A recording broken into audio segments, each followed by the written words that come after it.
O governo federal pediu um corte de 7,7 bilhões de reais no Bolsa Família, ampliando ainda mais a redução de despesa com esse programa, já prevista nesse programa de contenção de gastos. O motivo, segundo o Planalto, seria para acomodar uma série de novas despesas, como os 3 bilhões de reais adicionais para o auxílio gás e 8 bilhões em gastos previdenciários.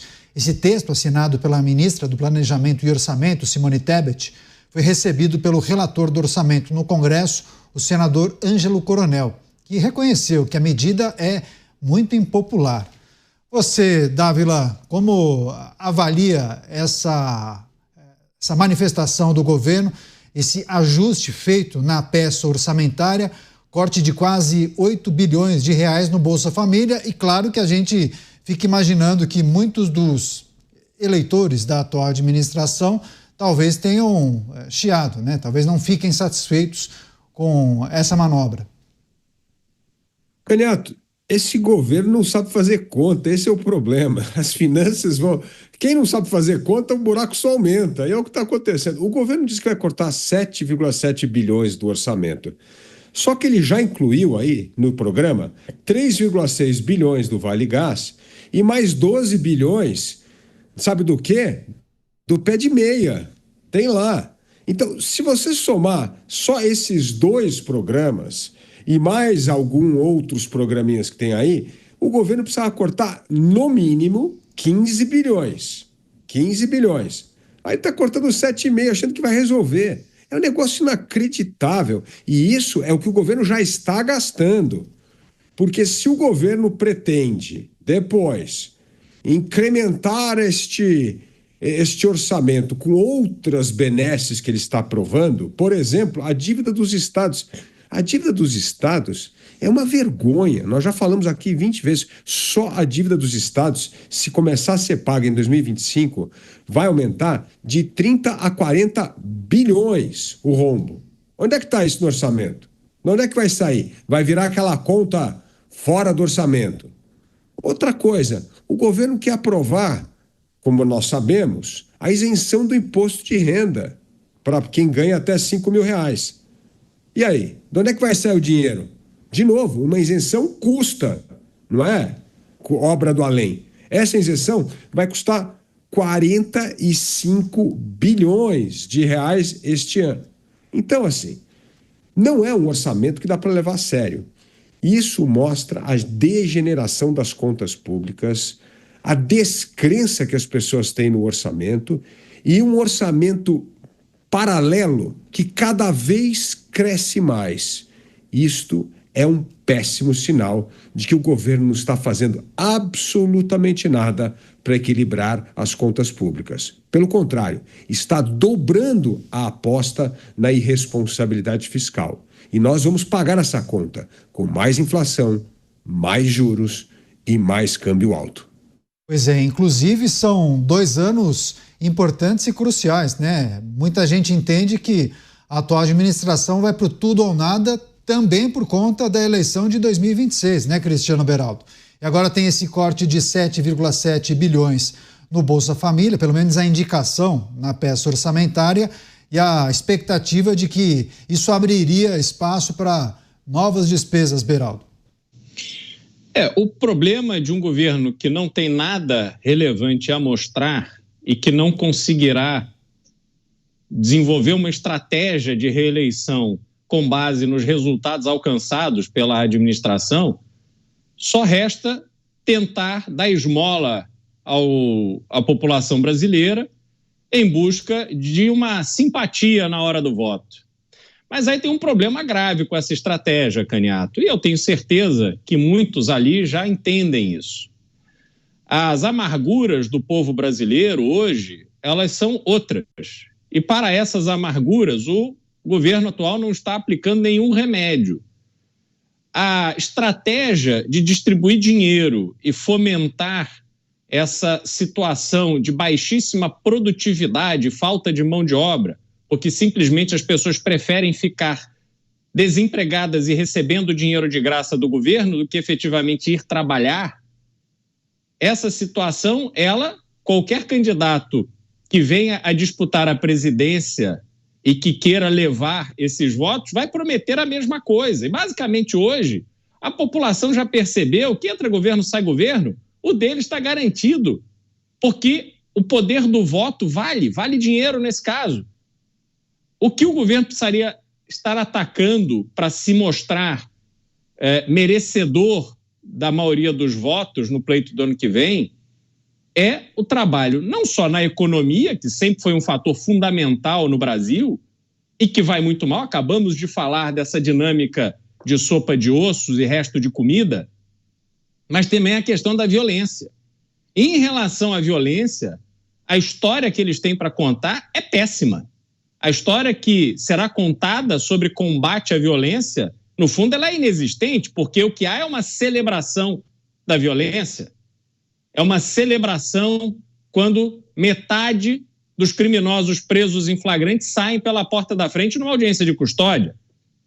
É uma celebração quando se apresenta um programa chamado Pena Justa, que quer dar ainda mais boa vida para os criminosos brasileiros e tantas outras iniciativas, ou falta delas, que beneficiam a estrutura criminosa que assola o Brasil. Então, Candiato, a situação do governo, ela não será resolvida com esse tipo de ajuste, com esse tipo de forçação de barra, com este remanejamento de benefícios. A situação do governo, a meu ver, é absolutamente insolúvel. Pois é, esse ponto trazido pelo Beraldo me parece fundamental, porque a gente fala de ampliação dos recursos para o Bolsa Família, redução, mas é preciso lembrar, viu, Mota, que a gente está falando de um programa que foi criado em 2004.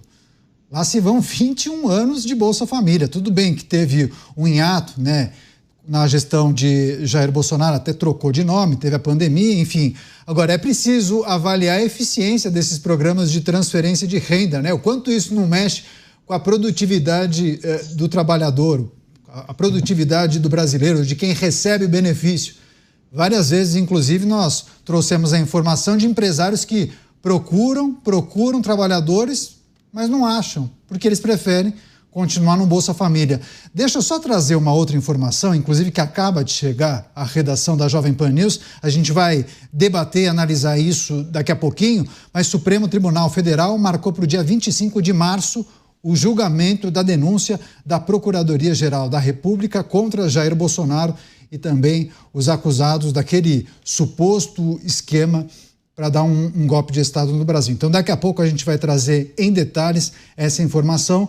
Foi feito pedido, inclusive, por Alexandre de Moraes para o ministro Zanin, e agora sim a confirmação, o Supremo marcando esse julgamento para o dia 25 de março, para avaliar a denúncia da PGR contra Jair Bolsonaro e os demais denunciados. A partir dessa decisão é que nós saberemos se eles se tornarão réus ou não, se a justiça transforma os denunciados em réus ou não. A gente vai seguir acompanhando. Deixa eu só passar para o Mota para a gente fechar esse capítulo do Bolsa Família. Mota, falávamos em relação ao Bolsa Família, mais de 2 décadas em vigência, o quanto isso mexe com a produtividade daquele que ganha o benefício, né? Será que eu vou atrás de um emprego para melhorar minha condição ou fico aqui em casa ganhando o Bolsa Família? Programas assistenciais, eles foram criados para serem uma rede de segurança, para impedir que as pessoas caiam num buraco sem fundo, para amparar aqueles que não conseguem se sustentar, os que são muito idosos, não têm renda, ou pessoas doentes, incapazes. Todas as outras pessoas devem trabalhar e não depender do Estado. Mas isso, Candiato, tem a ver com uma coisa que eu sempre falo aqui. O problema fundamental deste governo que está no poder hoje no Brasil é a falta de ideias. Quando você não tem a mínima ideia do que deve ser feito, você sai atirando para todo lado. Ou você vai lá na gaveta, pega um pacote de ideias de 1980 e tenta aplicar hoje. Coisas que não deram certo em nenhum lugar do mundo, como, por exemplo, aqui, eu só pensei aqui, vamos criar um lugar seguro para o uso de drogas. Que tal essa ideia? É uma ideia que foi criada, foi tentada na Suíça 40, 50 anos atrás. Ou então, outra ideia aqui, vamos combater o crime aliviando as penas dos criminosos. Que tal? Não é uma excelente ideia? Não, não é. Não dá, nunca deu certo isso, não tem lógica. Então, são essas ideias que estão por trás das coisas que a gente vê. Outra ideia é dar ao cidadão, transmitir para ele a ideia de que o Estado, papai, vai cuidar dele, desde o momento em que ele nasce até o momento em que ele morre. O Estado vai dar tudo para ele. Vai dar emprego, vai dar casa, vai dar comida, vai dar felicidade, vai dar até satisfação sexual. Papai Estado vai cuidar de tudo. E se alguém não der o que você tem direito, você entra com ação na justiça e rapidamente esse assunto vai ser resolvido. E aí eu vou para a conclusão, porque a pergunta é, isso tem efeito eleitoral? As pessoas comendo carcaça de animais, o crime fora de controle, invasão de terra sendo uma prática aplaudida. Esses programas assistenciais vão ter efeito eleitoral no que vem? A minha opinião é não. Mas então qual é o plano do governo para o ano que vem? Bom, Caniato, você interrompeu a gente aqui para dar uma notícia. Eu acho que essa notícia responde essa pergunta. É isso, inclusive, já que o Mota mencionou essa notícia, inclusive uma notícia que certamente vai estampar a capa de todos os portais, né? Vai ser amplamente divulgado pelos telejornais. Supremo Tribunal Federal marcando para o dia 25 de março o julgamento da denúncia da Procuradoria-Geral da República contra Jair Bolsonaro e aliados pela suposta trama do golpe de Estado, inclusive ministro Cristiano Zanin. O Cristiano Zanin é o presidente, inclusive, da primeira turma do Supremo. Ele já marcou para o dia 25 de março essa apreciação da denúncia que foi formalizada, apresentada pela Procuradoria-Geral da República e outras 7 pessoas, né, que é o núcleo principal, o núcleo 1, que a denúncia trata. Então, por essa razão é que vai ser julgado esse conjunto de pessoas, esse grupo de 8 pessoas, Jair Bolsonaro e mais 7. Daqui a pouco, inclusive, a gente vai trazer as análises com o Dávila, o Beraldo e o Mota, a avaliação, julgamento que acontece de forma presencial na primeira turma do Supremo Tribunal Federal. A gente vai trazer, inclusive, o que eles pensam, porque a partir do entendimento dos juízes, nós saberemos se os denunciados serão transformados em réus. Daqui a pouco a gente vai trazer as impressões dos nossos comentaristas e eu peço que vocês, inclusive, fiquem na sintonia, chamem os amigos, os familiares, que é um assunto muito importante, inclusive. Deixa eu só trazer o Dávila para fazer essa reflexão, porque quando a gente fala de Bolsa Família e outros programas de transferência de renda, né, Dávila? O Mota trouxe essa definição que, inclusive, eu já escutei de outros entusiastas de governos liberais, que fala dessa rede de proteção, que é preciso ter também esse amparo, né? Para você olhar para as pessoas que, por alguma razão, têm alguma dificuldade e ampará-los por um período. Mas é por um período e não para sempre, né, Dávila? É preciso a gente refletir sobre um programa que existe há mais de 20 anos e essa acomodação daqueles que recebem o benefício, que inclusive acham subterfúgios para permanecer. Inclusive, se for necessário, vai ter 1, 2, 3, 4 filhos. Há muita coisa que a gente precisa corrigir, né, Dávila? Com certeza, Caniato. O programa social Bolsa Família é um programa louvável, porque é ali uma mini rede social para ajudar as pessoas que precisam.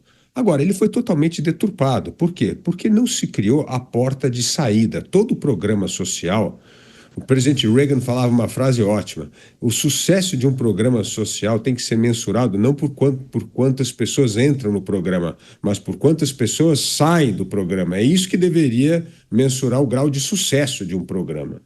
E nós não temos isso. E como não tem porta de saída, o que aconteceu é que o Bolsa Família tornou-se uma fonte permanente de renda que é complementada pela economia informal. Ou seja, todo mundo que está no Bolsa Família não quer se formalizar e quer viver de bico ou trabalhos informais. E isso passa a ser um complemento importante para a sua renda. O problema é que essa combinação do Bolsa Família com trabalhos informais, Caniato, promove um ganho que o trabalhador só teria com carteira assinada se ele começasse a ganhar ali pelo menos uns 4, 5 mil reais de CLT. Então, e aí tem os problemas, entre aspas, de um trabalho formal. Tem que cumprir horário todo dia, só tem 30 dias de férias, tem que descontar o FGTS, imposto, enfim, tudo aquilo que a gente já conhece. Então, essa combinação de um programa permanente com o trabalho informal passa a dar uma renda líquida muito mais atraente para a maioria dessas pessoas do que buscar o trabalho formal. Isso tanto é verdade, Caniato, que hoje apenas 40% da força laboral, ou seja, da turma que está trabalhando no Brasil, tem carteira assinada.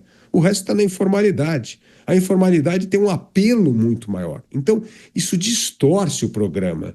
O programa tinha que ter uma porta de saída. Olha, para estar no programa, se você não mostrar que procurou emprego durante os próximos 6 meses ou você recusou 2 ofertas, você pararia de ter o benefício. Precisava ter uma porta de saída para estimular as pessoas a voltar à economia. Mas o que acontece é que, sem essa porta de saída, tornou-se uma renda e o complemento dessa renda é conquistada na economia informal. Então, estimulamos muito mais a economia informal do que a formalização do trabalho. Pois é, seguiremos atentos a essas movimentações e qual vai ser o entendimento do Congresso Nacional em relação ao orçamento. Sim, estamos em março e ainda irão se debruçar sobre o orçamento deste ano, mas a gente vai seguir acompanhando.